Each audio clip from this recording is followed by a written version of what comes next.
Join me on this full scraping project. We're aiming for 100k plus items here. We're going to be using Scrapy and making use of all of its tool set. We're going to have custom middleware, custom pipelines. We're going to be using proxies, and we're going to save everything to an SQLite database so we can look at it afterwards. So let's get going. Right, so here we are, and I want to check out the site a little bit first. So the first thing I want to do is I want to look at the pagination, and down here somewhere we'll see 428 pages. Go to the next page, p equals 2, fairly straightforward standard stuff. So now I'm going to go inspect element, and let's have a look at some of the elements in this. Zoom in here. So let's go up. This looks like this is going to be all the products. Okay, this is interesting because we've got these horrible div class names here. I bet there's going to be no real names throughout the whole of this thing. We do have article class role or article role link. This is pretty useful because we don't really want to have to try and use this. So that's quite handy. We can use that. Then we have the A underneath, which has got the product link in it. So what I want to do is I'm going to have, I'm going to go page by page within Scrapy, and then we're going to yield out a Scrapy request for every product on that page. So we're going to be able to get this link here. So that's good. I know that that's going to be fine. Given how good the detection algorithms are now, where you can get blocked even based on the quality of your IP, having high quality proxies is more important than ever. Good quality residential proxies work the best for scraping by being dispersed across multiple locations, and I've discovered a relatively new proxy provider called NodeMaven, who are sponsoring today's video, that provide 90% safe and clean proxies compared to other providers showing as little as 25%. Let me show you.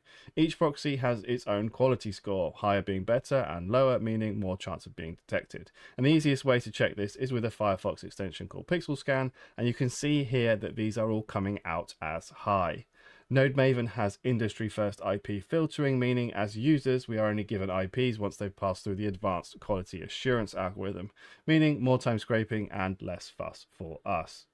Combined with the low prices from just €35 a month or $3.99 for a trial, and the fact that traffic doesn't expire makes NodeMaven a great choice. In fact, you should try it for yourself. Go to the link in the description and use code JWR for an extra 2 GB of bandwidth on your purchase. I'm going to be using my NodeMaven proxies in this project, utilizing custom middleware in Scrapy, which I will show you how to do. So once again, check the link in the description for the extra data offer, and let's carry on with our code. Let's go to a product page. So what we do have is lots of different variations. So let's have a look at the view page source first. Line wrap that. And do what I always do first. Yeah, of course. Of course, it uses schema.org. All of this information here. Where does it end? Okay, here. So let's copy this and go to our favorite JSON parser online. Paste that in. Cool. So we can see right away, if we go move, we have offers. So we have, what page are we on? Nike Club T. Okay. So we got color, white, black, white. So that must be the one I was on. White, black, yeah.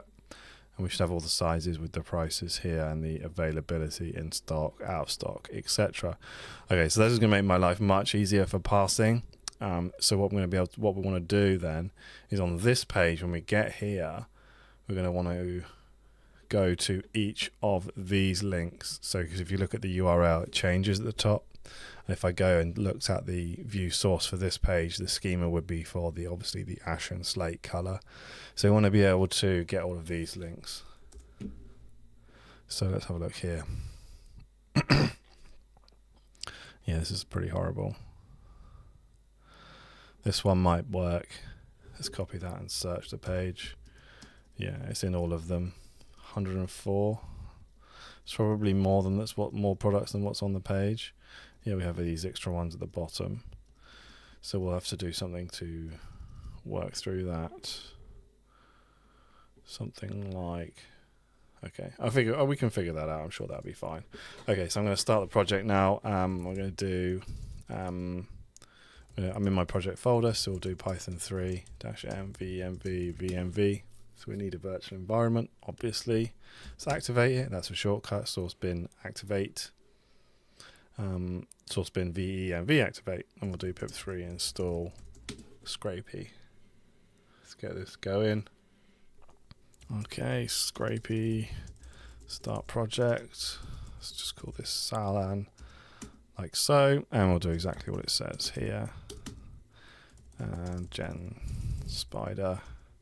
I always call this product spider, and this is the .co.uk, I think. Yeah, cool. Right, so let's open this up in my code editor. Actually, what we need to do is we need to start tmux. So I have my 2 terminals, and of course go back on, activate it here, and let's create a new, and we'll activate it here, of course. And from here we go back into our project. That's fanning around. Right, cool. Right, let's open this up. Helix, go to our settings.py, and the first thing we want to do is grab a user agent, so that's just dealt with. My user agent, copy the string, put it in here. There we go. Robots obey. No thanks. We'll leave the concurrent requests for the moment, and we'll disable cookies for now. Cool. So that'll start us off. So let's go to our product spider to start with. So let's have a think about how we want to handle this. Let's get rid of that. Oh no, we might leave that one open. Oh, it's gone now. Doesn't matter. So that's how we're going to start this. So we want to go to the each and every single search page, and I know that there's 428, so I'm going to do it like this because I know how many pages there are. What we're going to do is we'll do start. Actually, no, we want to do this. Start requests, self. I can't remember what else has to go in here. There we go. Self, that was it. Let's get rid of this. We don't need this. So I'll start URLs. Then we'll do for range in P, for X, for P in range 1 to 429. We'll do start URLs dot append. And I probably shouldn't have called this start URLs, but we'll be fine anyway. B.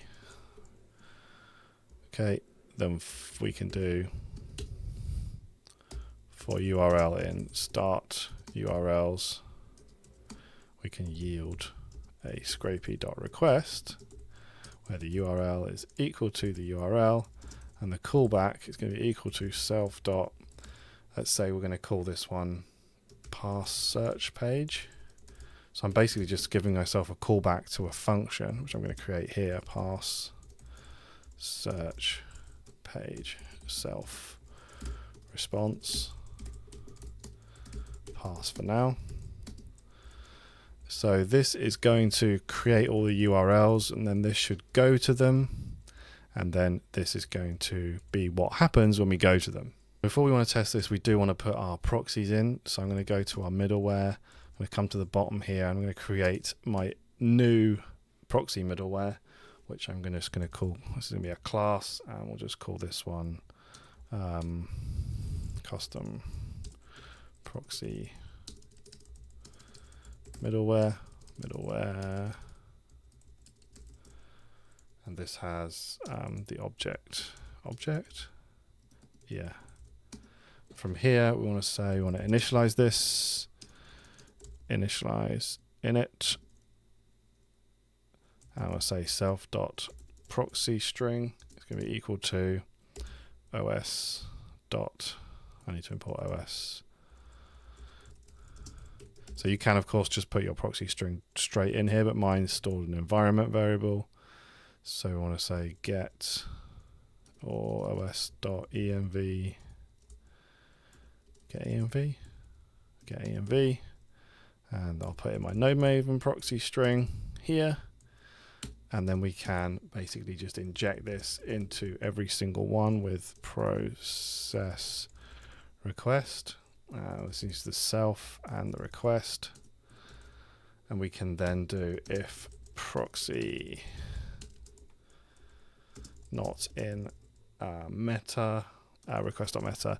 This is because we could override this if we wanted to with the request meta from the actual yielding the request, but we're probably not going to do that. I'm just going to leave it like this anyway. Request meta proxy is going to be equal to self.proxy.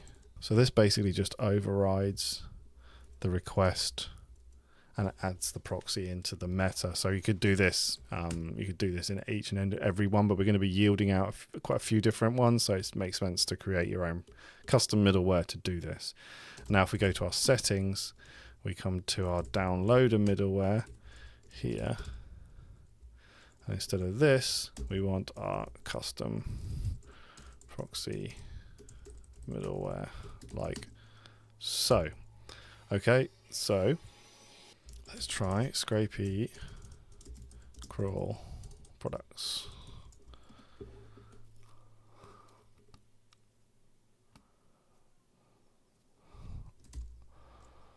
Okay. We needed spider in here, I think. Even though we don't call it, I think it just needed to be there. Yeah. Okay, so we can see that we're making the requests now to each of the pages. It's just started 5, 3, and 8. That should be fine. Seems to be a bit stuck. Okay, there we go. Cool. So now we know that we're going to go through all the pages. We can stop this. That's not a problem. So that's happy. That's all working. So let's go back to our products here. Now, when we go to this search page, we don't want to actually create a request for every single URL on here. So what we want to do is we want to find the selectors for those URLs again. I'm just going to zoom out, and this was, what one was this one? Let's find it here. Oh yeah, article, role, link. Okay, cool.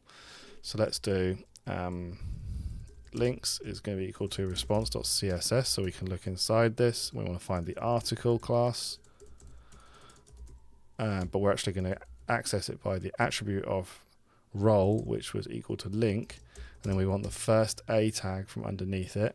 And I'm just going to do here, I want the attribute of href, and by doing it like this, I can now do .get all, and this is going to give me a nice long list of all the links. So what I can do is for link in links. Now on this page, I think we'll find that we might pick up some odd links, but what I want to do is, because I can see that all of the product links are full links, I'm going to do if https in link, then we're going to yield out a scrapey.request, i.e. please go here, for the URL is going to be equal to link. I'm not being consistent there, but I'm sure we'll cut me some slack. And the callback is going to be equal to self.pass item.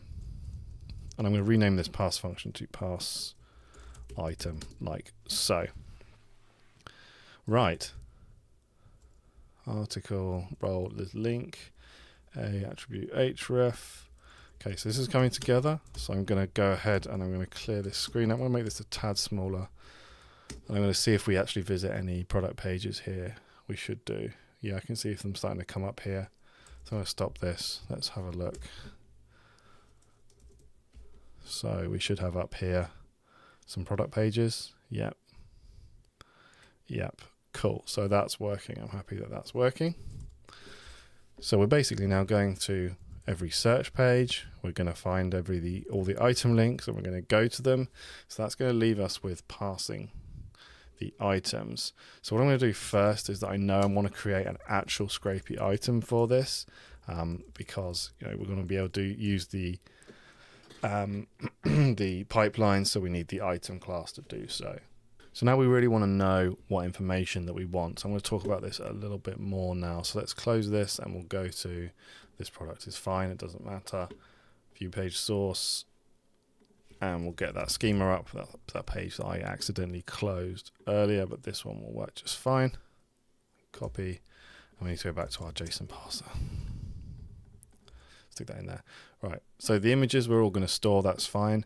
But what we want to do is, because each of these offer type is its own size of product, even though it doesn't say it here, what we can see is you can actually tell by the SKU, look, XS, small, not sure what that one is, medium, that must be MT, I don't know what the T is, but it means something. So basically it has all of these in, but what we want to do is we do want to flatten this out, but we want to actually have all of the available. We want to create a product entry into our database for each one of these.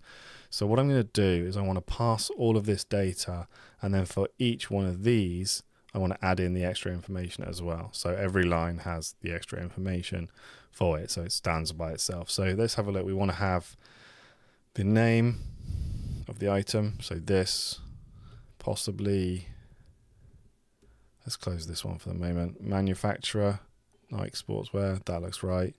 Then we want SKU and URL description. So and then from the offers bit we want to have availability, price, and SKU, and maybe the URL. I don't know if we need that or not. Maybe we pull the main URL out here from here. Oh, it's probably the same one, isn't it? Because yeah, so we can just do that. So let's go ahead and create our Scrapey item, which is very similar to like creating a data class. In fact, you can use data classes in Scrapey if you want to, but I don't think you really need to. So we're going to have name. There was a color. Images was one of them. What else was it? Manufacturer was definitely one. Sure.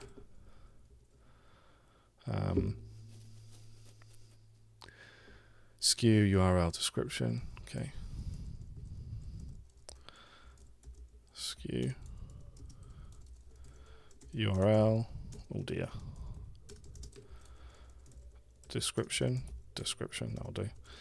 And we wanted to have the variant SKU, so that's the individual item SKUs rather than the main one.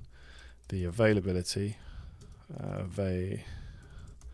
ability, and then the price can be the last one, like that.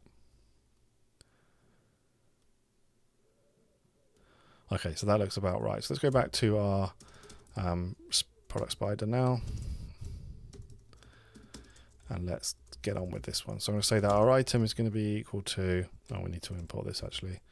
So I'm going to do, oh dear, from items, we're going to import in our Zalon item, cool name, and then we can do our item here is equal to an instance of that. Great.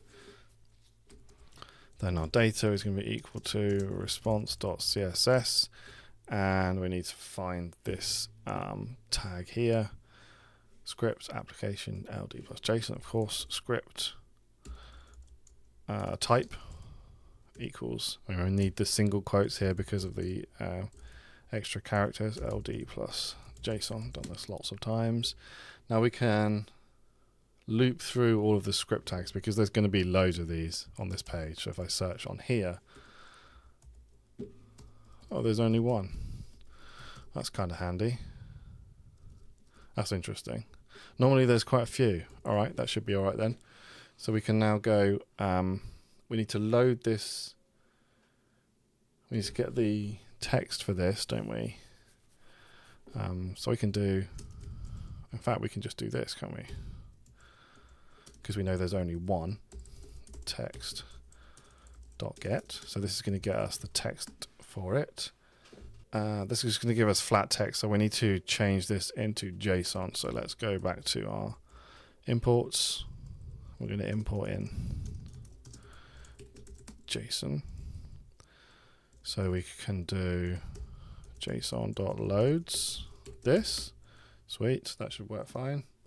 And then we can do for p in, I'm going to call this product.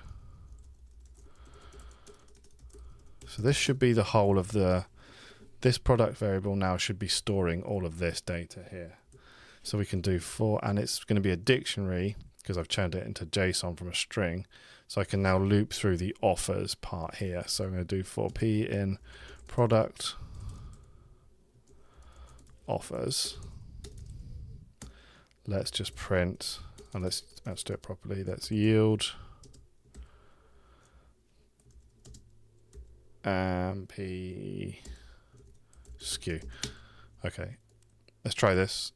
In fact, I don't want to do that. I want to do item skew, variant skew.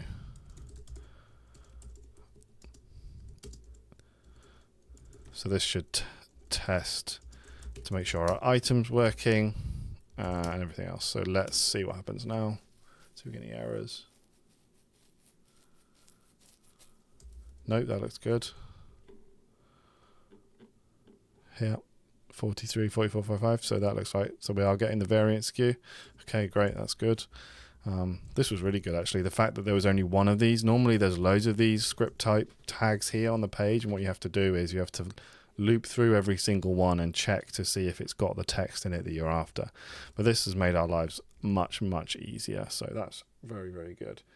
Right, we need to do the rest of this now. So what I'm going to do is I'm going to split my screen, and over this, I'm going to make this a little bit smaller just so I can work on it here.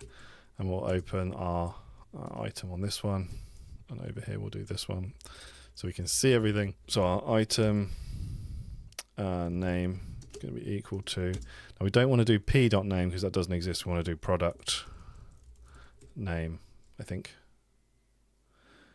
Yes, so that should be fine. Let's copy that and run that down a few times. I'm sure there's a quicker way to do all this. I'm not a power user, I'm afraid. Color, I bet it's called color here, isn't it, with a different spelling? Yes, of course. Images, product, images. Now this isn't going to like going into the database in this manner because it's going to be a list, isn't it? That's a list of images. So what we want to do, you can't store a list in SQLite database. So what I'm going to do is I'm going to create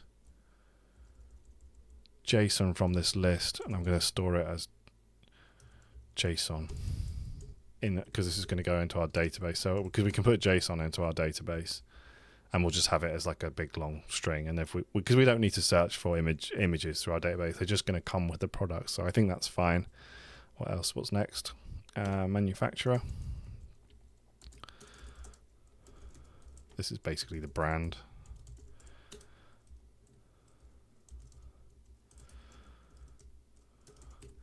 SKU.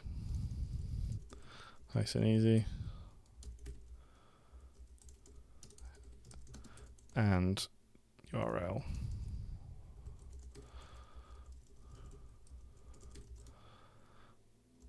Description. This is probably called full type word, isn't it? Description. Yes.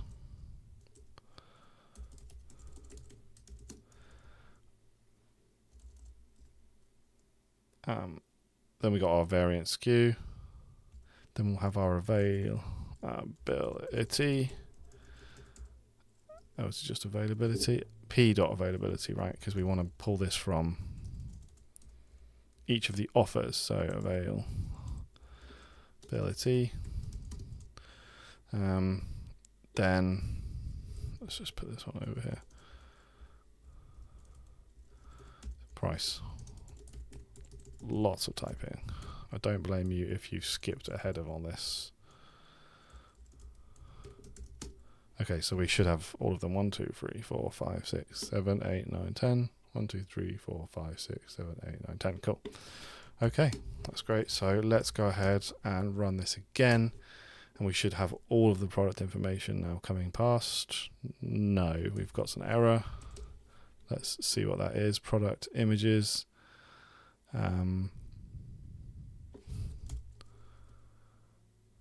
Image. Oh. Okay. List of images called image, no problem.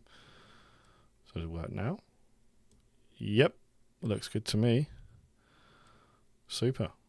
But you can see that the images are now in JSON, which is fine. We can store them in the database like that much easier.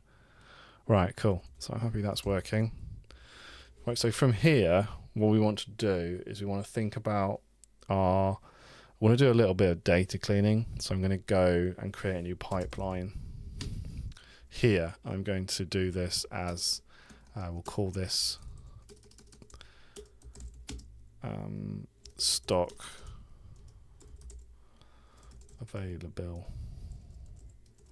pipeline, and it's going to take self item spider, even if you don't use it, and we want to process the item here. So what we want to do is, so we have to have our adapter, which is going to be equal to the item adapter for the item. So, you know, we're pulling in the item. This is complaining. Why is this complaining? From item adapter dot adapter. Okay, fine.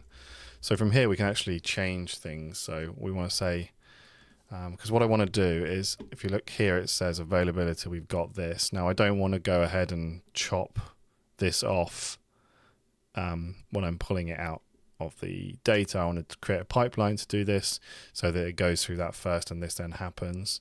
It's just a better way of doing it, much neater. So I'm going to go if adapter dot what is it, get, and we want to get on the availability. Yep, product item availability. Yep, or get. And if this is equal to this, in fact we can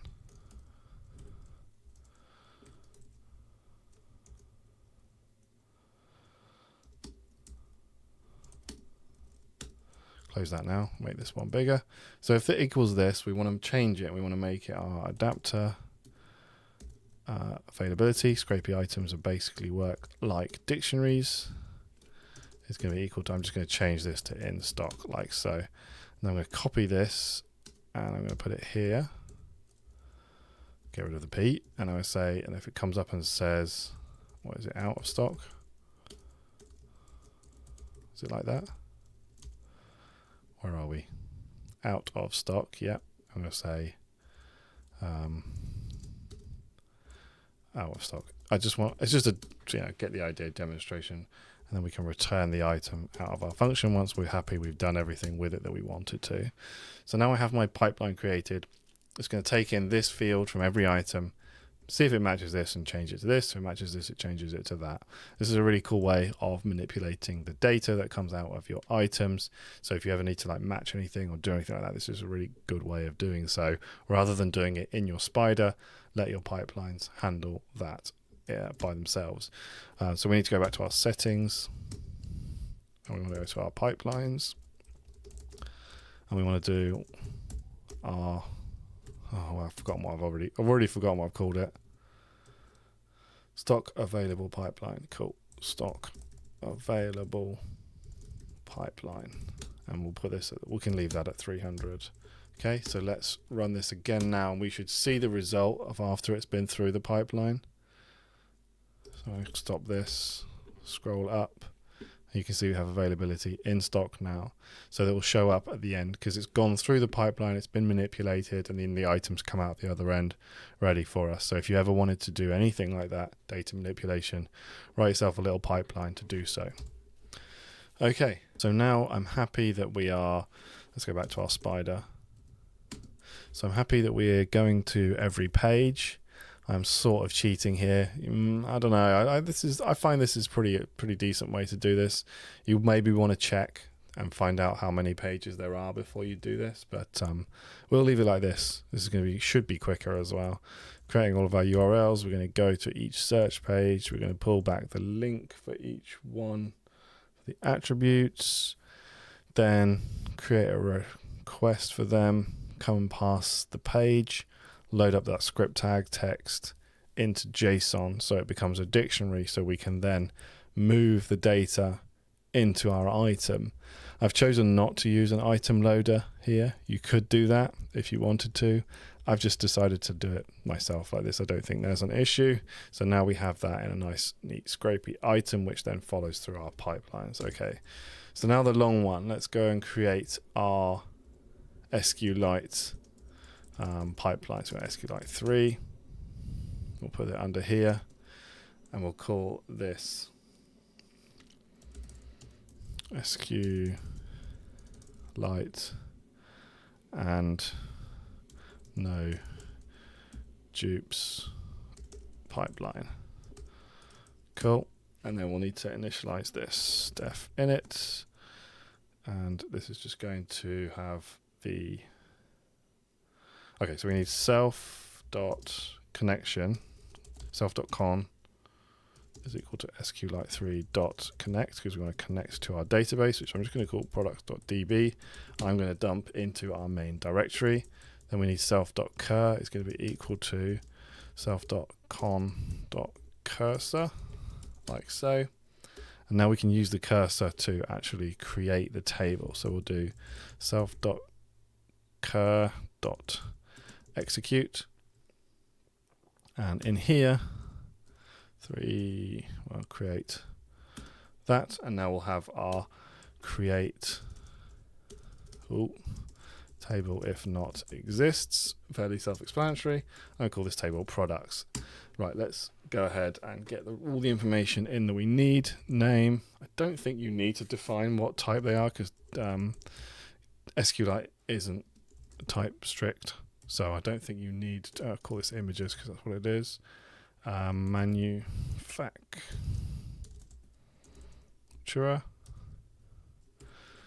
Oh, I can't remember what they all are, so we do need our item here again.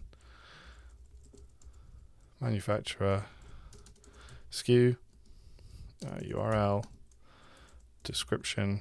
These just need to match. This is the downside of this, is that you do have to put all of this in all these different places, I found. Whereas if you used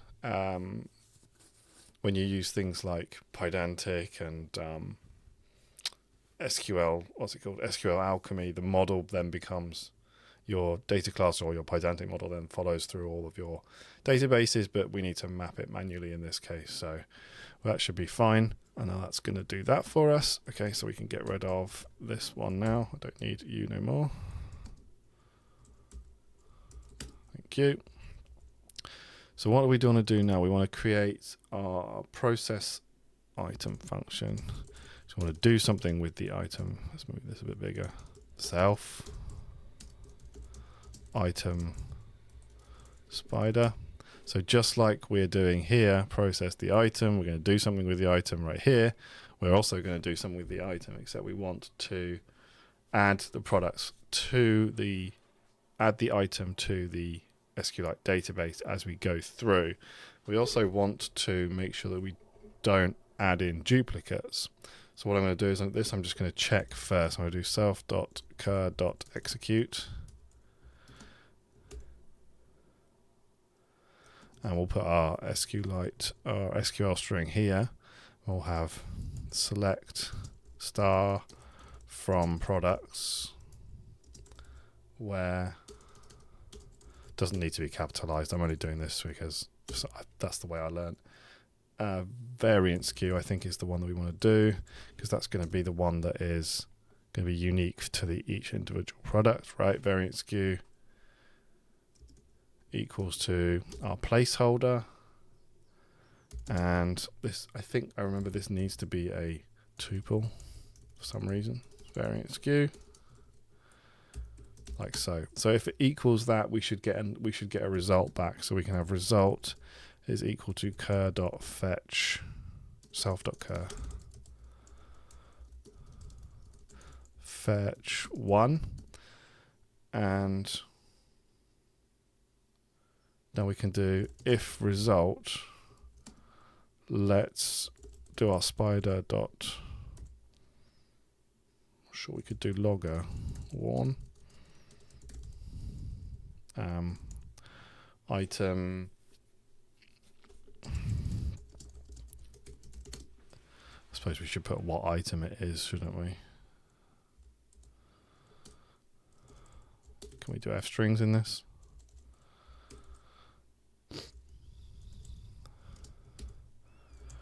Hopefully so.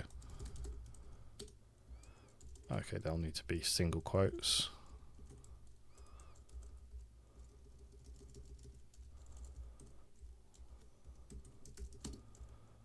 Okay, that should work. And now we can go on and say, else we can add this in. So basically I'm just checking to see if it's already in there.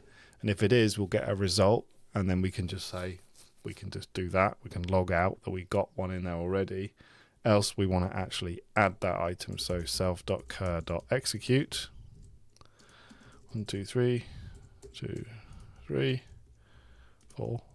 I want to insert, let's put this like this, insert into products. This is going to have to be every single one, isn't it? Name, color, images, whoop, manufacturer,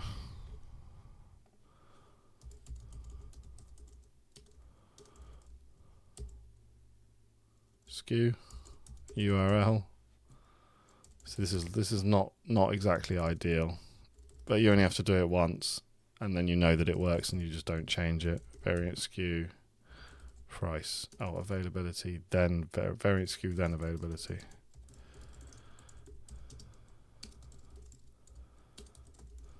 Okay, so we want to insert into this the values, and these need to be 10.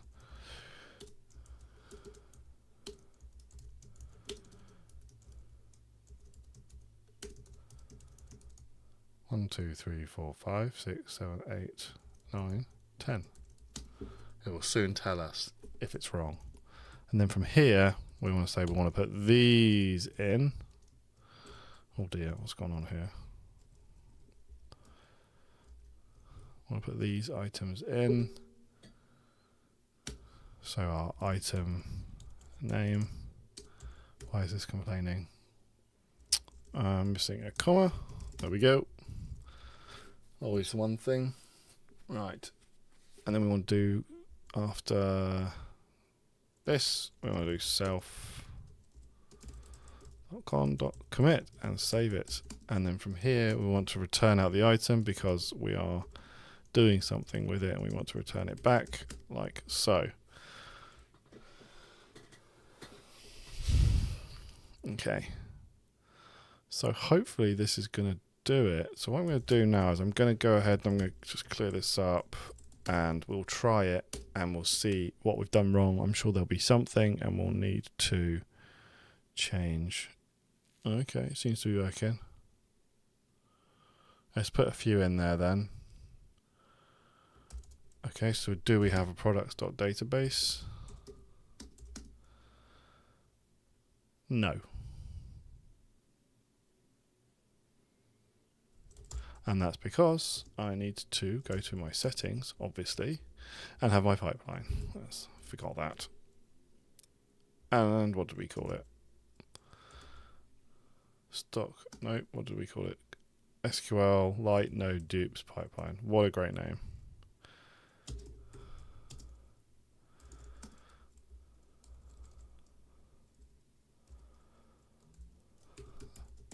And this needs to be after the stock pipeline because we want to change that one. We want to run first and then we want to store it.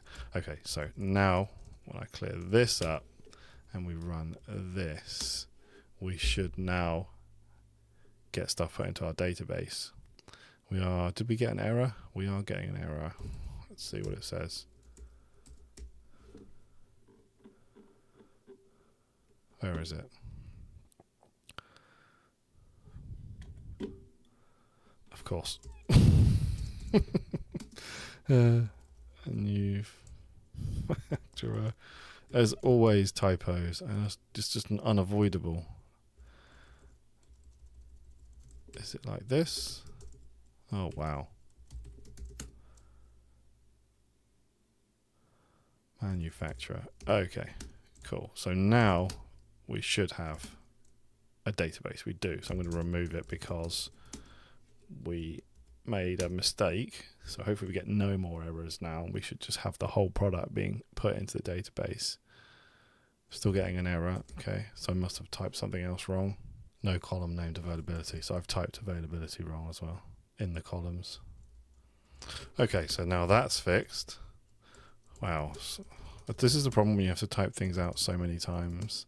This is why I don't mind doing this. Once I've ironed out my typos, that's never going to change. And if I wanted to update the fields, then you have to update it in all the different places. But it does make it very simple once you've done that. So there's the trade-offs there. So hopefully that's the last typo. And we should get some data now.